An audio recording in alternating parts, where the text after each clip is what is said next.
каждым годом все актуальнее тема сохранения молодости мозга.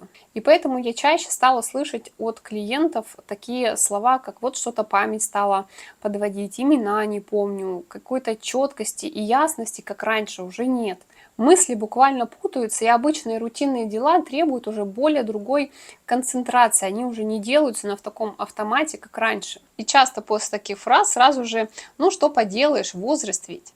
Но на самом деле мозг можно и нужно поддерживать, чтобы держать вот эту концентрацию, чтобы не проваливаться в памяти. В сегодняшнем видео я хочу рассказать, почему мозг начинает, грубо говоря, тормозить, какие привычки способствуют этому, которые есть в обычной жизни. Конечно же, скажу, что можно сделать, чтобы сохранить ясность ума, сохранить максимально свой мозг вот в этой ясности, продуктивности, активности. Также в конце видео дам 5 продуктов, которые помогут как раз-таки влиять на мозг. Также несколько шагов дам, которые вы можете внедрить и с каждым днем улучшать свое состояние. Также эти шаги будут усилением всех продуктов, про которые я расскажу. То есть, если вы примените всю эту схему, то через какое-то время вы будете видеть результат. Мозг – это орган, который потребляет больше всего энергии.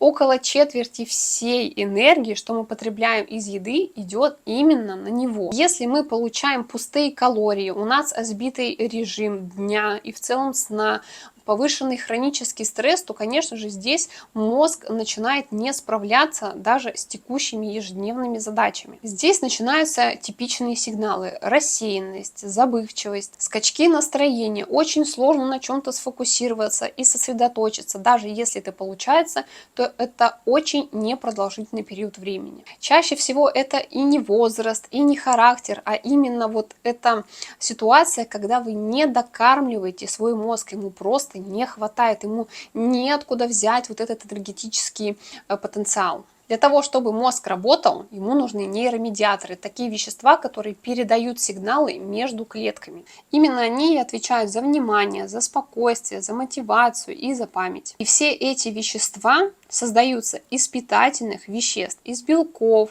из жиров, омега-3, витамины группы В в том числе. То есть они не берутся из ниоткуда. И если этих веществ не хватает, то, конечно же, сигналы будут проходить намного хуже. Поэтому улучшение памяти начинается не с тренингов, а с тарелки, то есть с ваших ежедневных приемов пищи. А что же там лежит? Поэтому давайте переходить к 5 продуктам для качественной работы мозга. Во-первых, конечно же, это яйца.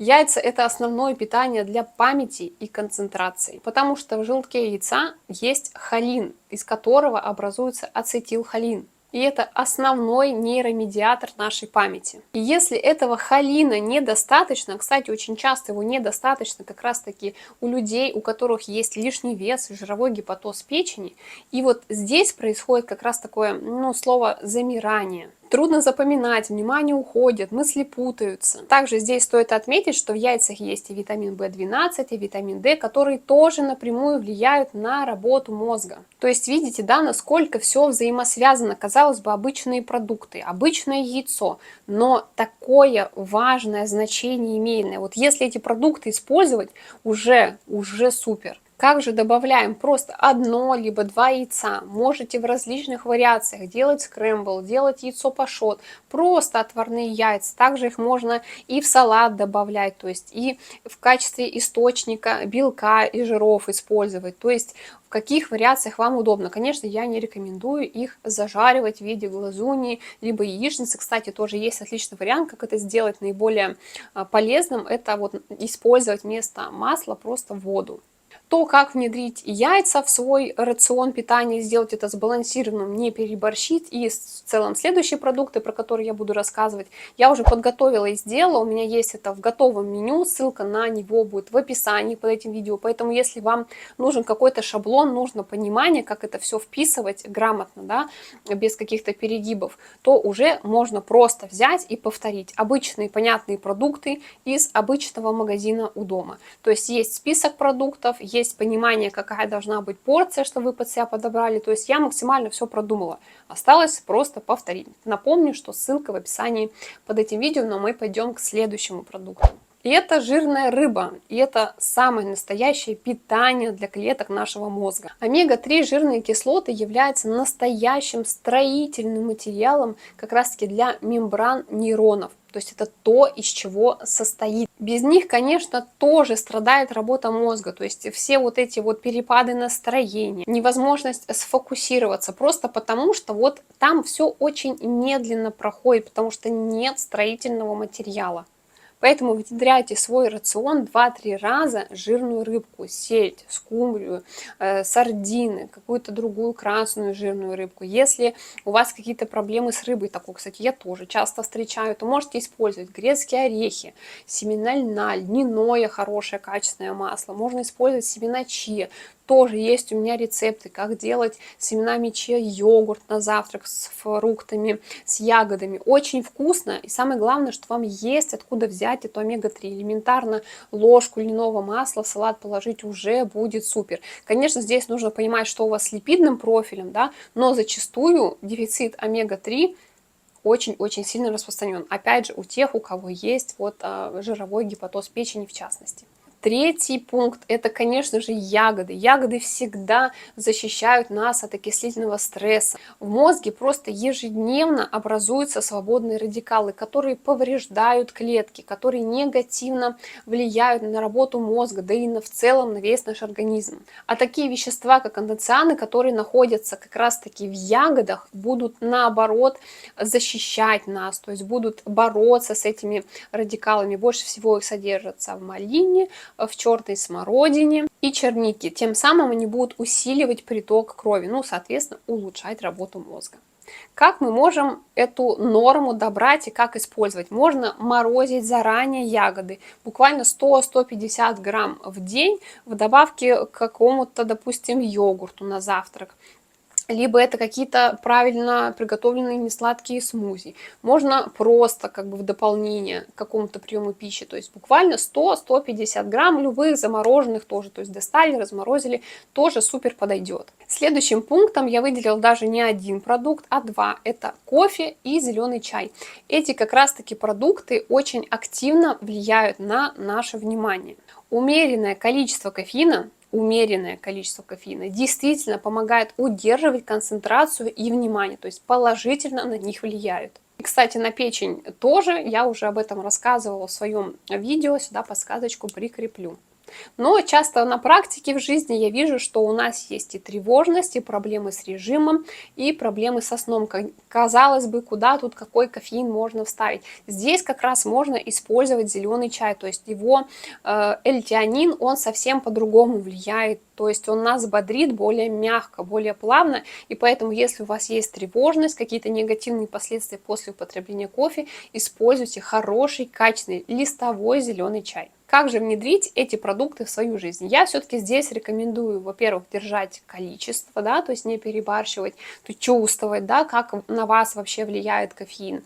Также не употреблять такие напитки все-таки после 4, то есть наш организм должен иметь ресурс, возможность, времени для того, чтобы переварить этот кофеин, чтобы все-таки к 7 часам вечера вы подошли к выработке мелатонина, чтобы у вас все-таки был хороший, качественный сон, то есть чтобы у вас не было таких различных триггеров. Также все-таки рекомендую употреблять их без сахара, без добавления различных сиропов, я про это уже неоднократно рассказывала, и все-таки не на голодный желудок. Призываю все-таки беречь свою слизистую. Следующая группа продуктов – это различная листовая зелень. То есть здесь очень часто на практике я вижу абсолютный провал. Даже если там как-то тарелка выстраивается, то вот зелень, она как-то очень часто, к сожалению, выпадает. Но зелень нам безумно нужна и важна. Это петрушка, это руккола, это брокколи, любые кочанные и некочанные листья салата. В листовой зелени очень высокое содержание фолиевой кислоты, магния, витаминов группы В. Именно эти вещества нам так нужны для передачи нервных импульсов и образования самих нейромедиаторов.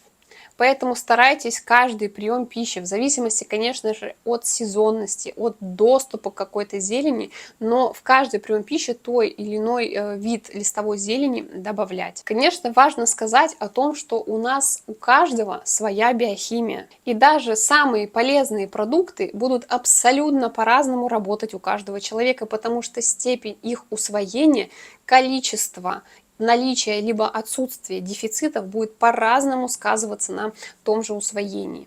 Поэтому я и говорю в каждом своем видео, что только индивидуальный подход, который основан на вашем образе жизни, который основан на ваших результатах лабораторной диагностики, действительно даст результат. Поэтому если вы хотите углубиться и понять, чего не хватает конкретно вам, с минимальным количеством анализов, с корректировками по питанию конкретно под вас, то я всегда буду рада видеть вас на своей консультации. Ссылка на нее, как всегда, в описании под этим видео. Это несложно, но дает совершенно другой результат. Ну а следующие полезные привычки подойдут абсолютно каждому. Потому что для того, чтобы мозг работал максимально, ему нужны не только продукты, но и условия. Во-первых, это, конечно же, сон. Я максимально рекомендую ложиться до полуночи, 10, в 11, потому что именно ночью у нас происходит очищение мозга от токсинов, от информации, которая была накоплена в течение всего дня. Во-вторых, также, если вы уберете максимально добавленный сахар, количество фастфуда, полуфабрикатов из своего рациона, то тем самым вы будете профилактировать развитие воспалений. У вас будет улучшаться приток крови к мозгу. То есть, если у вас эти продукты в рационе регулярно присутствуют, это будет ухудшать состояние мозга. В-третьих, я рекомендую, конечно же, движение. Простая прогулка на свежем воздухе будет обогащать ваш мозг кислородом, что, соответственно, благотворно будет влиять на весь ваш организм. Следующий такой пункт, который хочу добавить, который наиболее, наверное, сейчас актуален, это наличие информационного отдыха. То есть нужно давать своему мозгу возможность, пространство для отдыха, когда слишком много новостей, когда слишком много информации различной, то мозг, соответственно, ее должен перерабатывать, он перегружается. То есть давайте себе, в частности мозгу, вот эту разгрузку, тишину, спокойствие, можно просто книгу почитать, отвлечься. То есть минимизируйте, если вы чувствуете, что вот есть какое-то давление на вас, вам тяжело справляться с обилием новостей, информации, то старайтесь ее контролировать, разграничивать и фильтровать. Когда мозг получает все для того, чтобы он качественно работал, все, что ему нужно, да, питательные вещества, вот все выше перечисленные моменты, то у него и есть ресурс на то, чтобы создать эту ясность, убрать этот туман из головы, то есть повышать концентрацию. И здесь, как и везде, нет волшебных таблеток, нет волшебных схем, то есть здесь элементарно, опять же, нужно спуститься к привычкам, к питанию, и там сделать вот эту вот такую прочную базу. А я, конечно же, благодарю вас за просмотр. До встречи в следующем видео и будьте здоровы!